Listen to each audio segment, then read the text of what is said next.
नमस्कार साथियों, welcome to नाम नॉलेज हब। कैसे हैं आप लोग? आशा करते हैं अच्छे होंगे और आप सभी की तैयारी शानदार तरीके से चल रही होगी। तो साथियों 68 बीपीएससी एग्जाम, तो पिछले वीडियो में हम लोगों ने जनवरी माह के जितने भी महत्वपूर्ण करंट अफेयर बनते हैं उसे देखा था और मोस्ट एक्सपेक्टेड क्वेश्चन है। तो आपने अगर उसे नहीं देखा है तो जाकर जरूर देख ले। चैनल के डिस्क्रिप्शन में लिंक दिया गया है और प्लेलिस्ट भी बना होगा बिहार करंट अफेयर के नाम से, तो जाकर जरूर देख ले। आज के इस वीडियो में हम लोग फरवरी माह के करंट अफेयर को देखेंगे। जैसा कि आपको बताया है कि जनवरी 2022 से लेकर जनवरी 2023 तक यानी 13 माह के करंट अफेयर को हम लोग 13 दिन में कंप्लीट करेंगे। शाम के 6 बजे प्रतिदिन वीडियो अपलोड होता है, तो जरूर इस वीडियो को आप देखें। तो चलिए शुरू करते हैं। पहला जो पॉइंट है, लोक सेवा अधिकार अधिनियम के तहत जनहित के कार्य में जो पटना जिला है वो प्रदेश में पहले स्थान पे आया है और समस्तीपुर खगड़िया दूसरे तीसरे स्थान पे है। याद रखना है, पूछा जाएगा कि लोक सेवा अधिकार अधिनियम के तहत जनहित के कार्य में बिहार का कौन सा जिला पहले स्थान पे आया है, तो याद रखना है पटना इसमें पहले स्थान पे है, दूसरे पे समस्तीपुर और तीसरे पे खगड़िया जिला है। और नेक्स्ट जो क्वेश्चन है ये आपके 67 बीपीएससी के एग्जाम में पूछा गया प्रश्न है कि पटना के किस अभिनेता और निर्देशक को Dada Saheb Phalke Indian television award से सम्मानित किया गया है, तो याद रखना है दीप श्रेष्ठ। ये क्वेश्चन साथियों पूछा गया है, याद रखेंगे।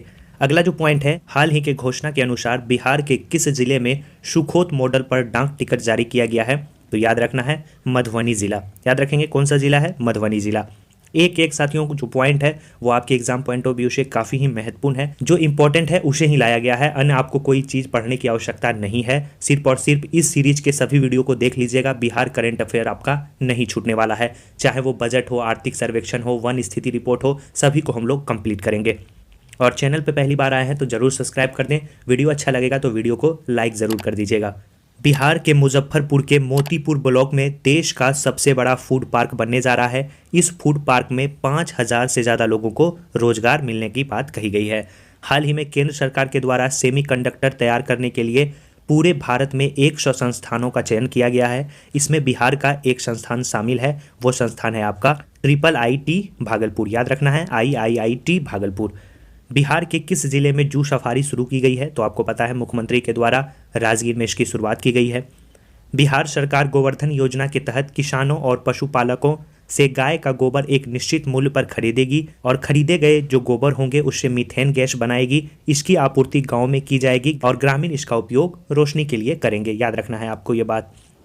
किस योजना के तहत? बिहार सरकार गोवर्धन योजना के तहत।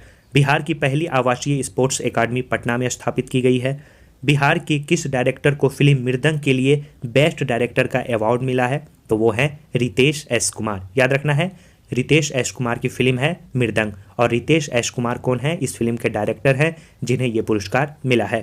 बिहार के किस खिलाड़ी ईशान किशन को मुंबई इंडियंस ने IPL 2020 की नीलामी में खरीदा था सबसे ज़्यादा रकम में 15 करोड़, और वो बिहार के ही खिलाड़ी थे, यही इसमें लिखा है। बिहार के किस जिले में नए बंदरगाह बनाने की घोषणा की गई है, तो वो है आपका सारण जिला। याद रखेंगे कौन सा जिला है? सारण जिला। राज्य में सूक्ष्म लघु और मध्यम उद्यम इकोसिस्टम को मजबूत करने और उद्यमियों को आसान ऋण उपलब्ध कराने के लिए भारतीय लघु उद्योग विकास बैंक मदद करेगा, जिसे हम लोग सिडबी के नाम से जानते हैं। और बिहार देश का 14वां राज्य है जिनके साथ यह सिडबी ने समझौता किया है। पटना के तर्ज पर बिहार के किस जिले में खादी मॉल बनाए जाने की घोषणा की गई है, तो वो है आपका मुजफ्फरपुर जिला। याद रखेंगे किस जिले में? मुजफ्फरपुर जिला में। अभी वर्तमान में बिहार खादी के जो ब्रांड एम्बेसडर हैं वो कौन बनी हैं? याद रखना है आपको मैथिली ठाकुर, लोक गायिका है। बिहार चुनाव आयोग के स्टेट आइकन के भी रूप में उन्हें ही चुना गया है। तो मोस्ट इंपॉर्टेंट क्वेश्चन है, एग्जाम में पूछे जाने की पूरी संभावना है। जैसे कि आपके एग्जाम में पूछा गया था कि बिहार खादी का ब्रांड एम्बेसडर कौन है 67 में, और 68 में भी पूछे जाने की संभावना है, तो याद रखेंगे मैथिली ठाकुर। बिहार के किस जिले में बिना मिट्टी की खेती, जिसे हम लोग हाइड्रोपोनिक्स खेती के नाम से जानते हैं, वो की जाएगी, तो याद रखना है भोजपुर में। विदेशी पर्यटकों को भाने वाले राज्यों में बिहार देश के शीर्ष 10 राज्यों में शामिल है। अगर पूछा जाए कि सबसे ज़्यादा विदेशी जो है किस राज्य में आते हैं, तो उसमें महाराष्ट्र पहले स्थान पे है। इसके बाद आपका तमिलनाडु आता है। बिहार की बात करें तो बिहार में जो अनुपात है वो 4.3% है और पूरे राज्यों की तुलना में जो बिहार है वो 9वें स्थान पे है, जहाँ पे सबसे ज़्यादा पर्यटक आते हैं। महिला थारू जनजाति के लिए अलग बटालियन का गठन करने वाला जो राज्य है, पहला राज्य है, वो आपका बिहार राज्य है। हाल ही में आई एक रिपोर्ट के अनुसार बिहार नेशनल हाईवे के मामले में किस स्थान पे है, तो बिहार इसमें 10वें स्थान पे है। बिहार के मुख्यमंत्री नीतीश कुमार ने घोषणा की है कि 15 फरवरी को अब शहीद दिवस के रूप में मनाया जाएगा। बिहार के मुंगेर जिला के तारापुर शहर में 1932 में पुलिस द्वारा मारे गए 34 स्वतंत्रता सेनानियों के सम्मान में 15 फरवरी को जो है शहीद दिवस के रूप में मनाया जाएगा। आपके एग्जाम में पूछा जाएगा कि बिहार शहीद दिवस किस तिथि को मनाया जाएगा, तो याद रखेंगे मोस्ट इंपॉर्टेंट पॉइंट है 15 फरवरी को। अगला है कि बिहार के किस जिले में कोसी सफारी का शुभारंभ किया गया है, तो वो है आपका सुपौल। नेक्स्ट है पटना स्थित लोकमान्य जयप्रकाश नारायण अंतर्राष्ट्रीय एयरपोर्ट विश्व के 200 चुनिंदा एयरपोर्ट में शामिल हो गया है। बिहार के किस एक्टर को वेब सीरीज के लिए बेस्ट एक्टर का दादा साहब फाल्के इंटरनेशनल अवार्ड 2022 मिला है, तो वो हैं आपके मनोज बाजपेयी। याद रखना है कौन है, मनोज बाजपेयी। बिहार विधानमंडल भवन में लोकतंत्र की यात्रा में विधायकों की क्या भूमिका है, इस विषय पर प्रबोधन कार्यक्रम आयोजित किया गया और इसकी जो शुरुआत है वो लोकसभा के स्पीकर ओम बिरला के द्वारा की गई थी। बिहार के पूर्वी चंपारण जिले में दुनिया का सबसे ऊंचा रामायण मंदिर बनने जा रहा है। 125 एकड़ में इस मंदिर का निर्माण करवाया जाएगा। पूछा जाएगा कि बिहार के किस जिले में सबसे ऊंचा रामायण मंदिर बनने जा रहा है, तो याद रखना है पूर्वी चंपारण। बिहार सरकार ने मंदिरों की भूमि का मालिक पुजारियों के बजाय देवी देवताओं को बनाने की प्रक्रिया शुरू कर दी है और बिहार सरकार 6 सितंबर 2021 को सुप्रीम कोर्ट के आदेश को लागू भी करेगी। अब जो मंदिर की भूमि का जो मालिक होगा वहाँ पे जो पुजारी होंगे वो होंगे, इसकी जो है मंजूरी वो दे दी गई है, याद रखेंगे। पीएम मित्रा एक योजना है, उसके तहत बिहार का पहला टेक्सटाइल पार्क भागलपुर में स्थापित किया जाएगा और भागलपुर में ही जो है आपका बर्ड रिंगिंग स्टेशन भी है, जो कि आपके 67 बीपीएससी के एग्जाम में पूछा भी गया है, तो याद रखेंगे। सार्वजनिक निजी भागीदारी जिसे हम लोग पीपीपी मॉडल कहते हैं, इसके तहत जो है पहला टेक्सटाइल पार्क का निर्माण कराया जाएगा। इसमें बिहार सरकार जो है 51% खर्च करेगी और 49% राशि केंद्र सरकार के द्वारा खर्च किया जाएगा। पार्क के खुल जाने से कहा जा रहा है कि 1 लाख लोगों को प्रत्यक्ष रोजगार मिलेगा, डायरेक्ट आपको जॉब मिलेगा, और 2 लाख लोगों को इनडायरेक्ट तौर से यहाँ पे जॉब मिलने वाला है। काफी ही महत्वपूर्ण क्वेश्चन है, याद रखेंगे। कहाँ पे बनने जा रहा है बिहार का पहला टेक्सटाइल पार्क, तो भागलपुर जिले में। 2023 तक कुल बिजली खपत का 10% सोलर ऊर्जा से प्राप्त करने का लक्ष्य बिहार सरकार के द्वारा रखा गया है। रणजी ट्रॉफी 2022 में बिहार के लिए डेब्यू कर रहे शकीबुल गनी ने अपने पहले ही प्रथम श्रेणी मैच में 13 शतक जड़ने वाले पहले बल्लेबाज बने हैं। गनी ने मिजोरम के खिलाफ बिहार के रणजी ट्रॉफी मैच में डेब्यू मैच में 405 गेंदों पे 341 रन बनाए थे। ऐसे भी प्रश्न पूछा जा सकता है कि शकीबुल गनी का जो संबंध है वो किस खेल से है या किस राज्य से है। याद रखना है बिहार से संबंध है और जो खेल खेलते हैं वो है क्रिकेट। अगला है बिहार के मुख्यमंत्री नीतीश कुमार ने बेगूसराय को मुंगेर से जोड़ने वाले गंगा पर लंबे समय से लंबित रेल सह सड़क पुल का उद्घाटन किया है। कार्यक्रम में वीडियो कॉन्फ्रेंसिंग के माध्यम से केंद्रीय मंत्री जो है नितिन गडकरी भी शामिल हुए थे। इस नए पुल का जो नाम है वो श्री कृष्ण सेतु, यानी जो बिहार के पहले मुख्यमंत्री थे उन्हीं के नाम पे रखा जा रहा है, ये बात आप याद रखेंगे। सहरसा जो जिला है वो राज्य का पहला जिला होगा जो कागज रहित यानी ई ऑफिस प्रणाली से संचालित होने वाला पहला जिला बन गया है। जिला प्रशासन के अधिकारियों द्वारा ऑफिस संचालन की प्रक्रिया को पूर्ण रूपेण जो है डिजिटलाइजेशन किया जा रहा है।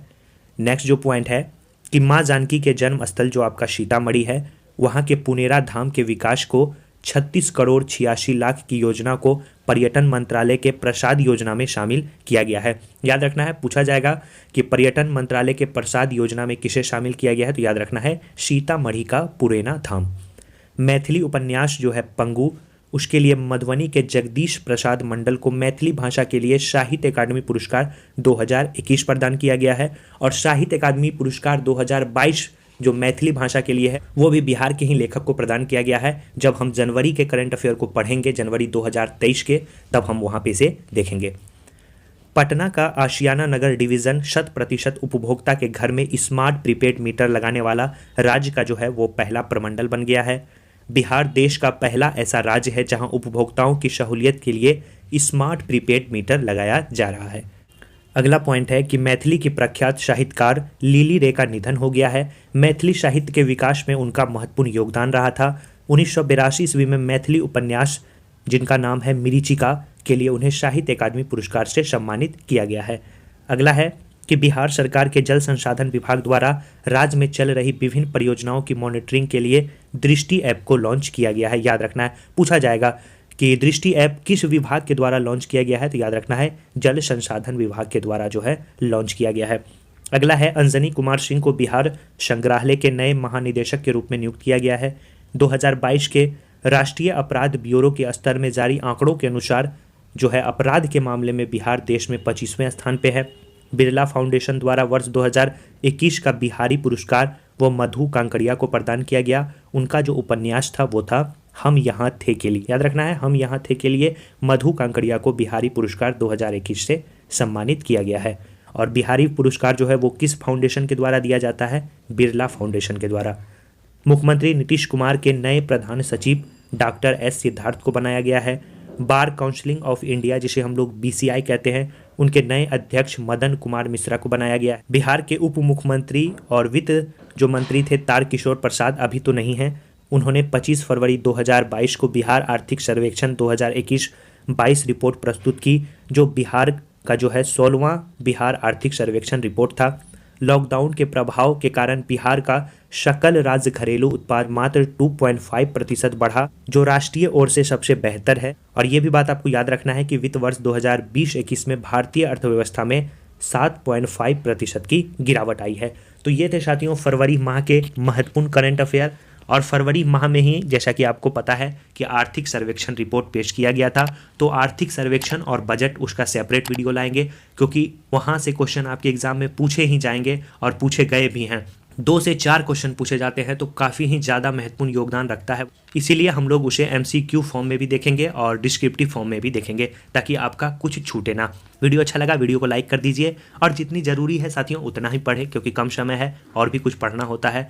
सिर्फ और सिर्फ एक सब्जेक्ट से आपका रिजल्ट नहीं होने वाला, सभी सब्जेक्ट को आपको बराबर तौर पर पढ़ना होगा। तो नेक्स्ट वीडियो में हम लोग मार्च 2022 के करंट अफेयर को देखें। जैसा कि आपको बोले हैं 13 दिन में कंप्लीट करेंगे, कोई गैप नहीं होगा। शाम के 6 बजे जुड़ जाइएगा, सभी लोग जो है जुड़ जाइएगा। तो चलिए, इस वीडियो का जो PDF है वो नाम नॉलेज हब टेलीग्राम पे मिल जाएगा, नीचे डिस्क्रिप्शन में लिंक दिया गया है, तो जाकर वहाँ पे ज्वाइन हो जाए। चलिए, वीडियो को लाइक, चैनल को सब्सक्राइब और दोस्तों के पास शेयर भी कर दीजिएगा। धन्यवाद साथियों।